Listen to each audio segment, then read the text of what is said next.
हर बच्चा क्लास में ए तो नहीं लेता या A+ तो नहीं लेता। देयर आर कैटेगरीज, एवरेज तो 50 और 60% होते हैं, तो सब बच्चे 90 और जो है 80% नहीं ले सकते। फिर जो हाई एक्सपेक्टेशंस है ना, वो रियलिटी बेस्ड है या नहीं है, ये हमें चेक एंड बैलेंस करने की नीड है। मेरे पास क्लाइंट आते हैं, वो अपने बच्चे को ब्राउनी बोलते हैं, क्योंकि उसका रंग बाकी बच्चों से थोड़ा सा कम है। Black colour is more healthy than white. आप ये जो लोकल क्रीम्स लगा ली, कुछ इंजेक्शंस लगा लिए, ड्रिप लगा ली, that not very healthy for your kid ना। उससे बहुत सारे हार्मोनल प्रॉब्लम्स तो आएंगे ही आएंगे, बट स्किन कैंसर के चांसेस बहुत बढ़ जाते हैं।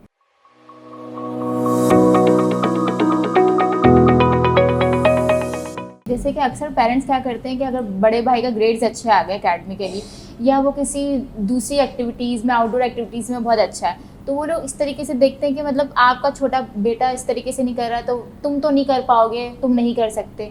तो वो इस तरीके से क्या रीजंस होते हैं कि माँ बाप इस तरीके से डिग्रेड करना शुरू कर देते हैं और फिर वो लोग जो है ना पहचान नहीं पाते कि वो एक्चुअली बुली ही कर रहे हैं। अच्छा, बेसिकली इसका जो रीज़न होता है ना, वो हमारे माँ बाप का एक मिसकॉन्सेप्शन है। वो अपने नज़रिए में ही कर रहे होते हैं कि हम बच्चे को एग्जाम्पल दे के मोटिवेट कर रहे हैं। Exactly. मतलब एक अच्छा परफॉर्म कर रहा है तो उसे एग्जाम्पल मिले, ये देखो कितना अच्छा कर रहा है, तुम नहीं कर रहे। बट कभी कभार ये होती है कि बच्चे की कैपेसिटी नहीं है। लाइक हर बच्चा क्लास में ए तो नहीं लेता या A+ तो नहीं लेता।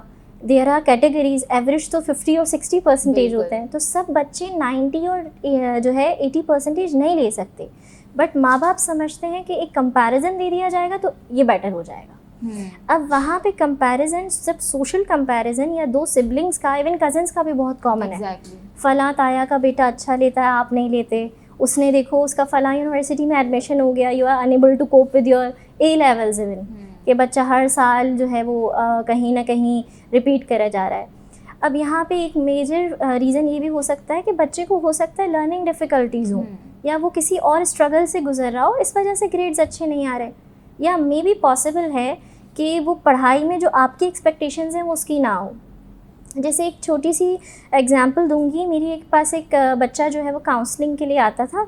सो उसकी मदर बोलने लगी कि इसने तो मुझे शर्मिंदा करवा दिया इस साल, अपने रिज़ल्ट इतने गंदे आए, मैं शर्मिंदा हो गई जब टीचर ने मुझे बताया। तो क्योंकि बच्चा 90s में आता था, उसकी परसेंटेज 90s में आती थी, अपनी 7th क्लास का बच्चा था, 6th क्लास तक 90s में थी। सो मैंने उनसे पूछा कि कितने अभी क्या परसेंटेज आई है, तो she told me 83। Okay, right. So मतलब वो 7% उसके लिए बाइज़ शर्म था कि मेरे बच्चे ने मुझे जो है वो शर्मिंदगी का सामना करना पड़ा मेरी उसकी वजह से। सो वहाँ पे जो हाई एक्सपेक्टेशंस है ना, वो रियलिटी बेस्ड है या नहीं है, ये हमें चेक एंड बैलेंस करने की नीड है। कि आप अपने बच्चे की कैपेसिटी, कहीं ऐसा तो नहीं आप उसे ओवर बर्डनाइज करके जितना वो परफॉर्म कर भी सकता है, वो एक एंजाइटी की विश्वस साइकिल में आके वो भी ना कर पाए। सो यहाँ पे हमें सपोर्ट देनी चाहिए, बच्चे को इमोशनल सपोर्ट दें। अगर आपको लगता है कि बच्चा पढ़ता था, अब पढ़ना छोड़ दिया है, तो क्या रीजंस है? सबसे पहले तो एड्रेस किया जाए कि कहीं वो स्लो लर्नर में तो नहीं है, या Exactly. कुछ चीज़ उसको बेसिक नहीं देख रहे हैं। प्यूबर्टी से रिलेटेड चेंजेस आ रही होती हैं, तो बच्चे कंसंट्रेशन, फटीग, फोकस नहीं कर पा रहे होते। तो दीज आर मेजर रीजंस जिसकी वजह से घर में बुली बहुत कॉमन है। कंपैरिजंस, या इवन इसके अलावा सिर्फ एकेडमिक कंपैरिजन नहीं होता है। वो अच्छा दिखता है, वो गोरा है। मेरे पास क्लाइंट आते हैं, वो अपने बच्चे को ब्राउनी बोलते हैं, क्योंकि उसका रंग बाकी बच्चों से थोड़ा सा कम है, तो उसका निकनेम ही ब्राउनी है। सो ये आप बोल तो फन में रहे, maybe your intention is not to, but आपका अंदर का जो एक वो ब्लॉक है कि why my children is like this, वो आप बच्चे पे पोर्ट्रे करें। अच्छा, अक्सर पेरेंट्स ये भी करते हैं कि उनको ये भी होता है कि चलो तुम इस वाले, स्पेशली गर्ल्स की अगर मैं बात करूँ, तो उनके पेरेंट्स कहते हैं कि मेरी बच्ची का रंग मतलब एक फेयर होना चाहिए, तो मतलब सांवला है तो उसको अच्छा नहीं समझा जाता है। तो उसको अगर वो भले वो सामने से ना बोलें, लेकिन वो लोग बोलते हैं बेटा ये वाली क्रीम से आज फेस वॉश करना है, ठीक है, उसके बाद आपने ये रखना है, उसके बाद आपने मॉइस्चराइज़र लगाना है, उसके बाद आपने सन ब्लॉक लगाना है। तो एक छोटे बच्चे के जहन पे आप मेरे ख्याल में अभी से ही ये चीज़ डाल रहे हैं कि मतलब ये चीज़ सही नहीं है, और एक तरह से एक बुली के ही उसमें ही आ जाता है, उसमें जिम्मे में आ जाता है। बिल्कुल। देखिए बुली जो है ना, वो एथनिकसिटी, आपके कलर, आपकी रेस, आपकी हाइट, आपके फेशियल फीचर्स, आपका IQ, आपकी गैदरिंग, आपका वे ऑफ कम्युनिकेशन, किसी पे भी हो सकती है। ओके। बट जहाँ रेसिज्म की बात आ जाती है ना, या फिर आप कलर पे आ रहे हैं, ये रेसिज्म है ना कि आप बिल्कुल। कहीं टारगेट कर रहे हैं, वो तो फलां फैमिली में सभी लोग कम रंग के हैं या वो तो वहाँ से बिलोंग करते हैं। इस तरह के अगर पॉइंटर्स होंगे ना, आप घर में अगर बच्चे को बोलेंगे ये काला है, अब काला होने का रीज़न होगा ना, and it's not a disorder at all, एक हेल्दी प्रोसेस है, even healthier, colour black colour is more healthier then white, ठीक है। मेलाटोनिन की जो क्वांटिटी है वो ज़्यादा है, इसका हेल्दी फंक्शनिंग होती है उसमें।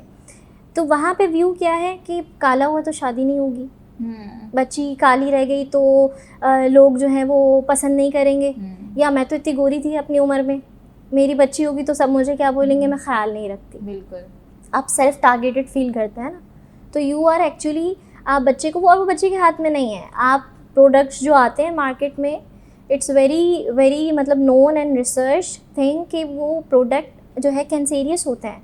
बिल्कुल। आप ये जो लोकल क्रीम्स लगा ली, कुछ इंजेक्शंस लगा लिए, ड्रिप लगा ली, that not very healthy for your kid ना। उससे बहुत सारे हार्मोनल प्रॉब्लम्स तो आएंगे ही आएंगे, बट स्किन कैंसर के चांसेस बहुत बढ़ जाते हैं। पर हमारे यहाँ पे सोसाइटी में इतना ज़्यादा स्ट्रगल है कि हम जो है कलर पे इतना ज़्यादा फेवरिज्म भी कर रहे होते हैं। अभी की ही बात है, मेरी एक client 43 years old, she came to me और वो बताने लगी कि यहाँ पे अच्छा उल्टा जो है वो कंपैरिजन था। She was very fair and beautiful, बाकी घर में जो बच्चे थे वो उनका रंग कम था और वो जो है इतने फीचर्स शार्प नहीं थे एज़ कम्पेयर टू हर। तो वो कहा करती हैं कि मुझे कहीं बाहर नहीं निकलने देती थी मेरी वालदा, कि अगर तुम लोगों के सामने जाओगी तो बाकियों के रिश्ते नहीं आएंगे। सो उनको बुली किया जाता था क्योंकि उनका फेयर कॉम्प्लेक्शन था। सो बुली इज़ समथिंग जहाँ पे आप समझें कि ये जो है ना, इसको फील कराना है that he is unusual and different from us. सही। ये भी परसेप्शन होता है बुली का।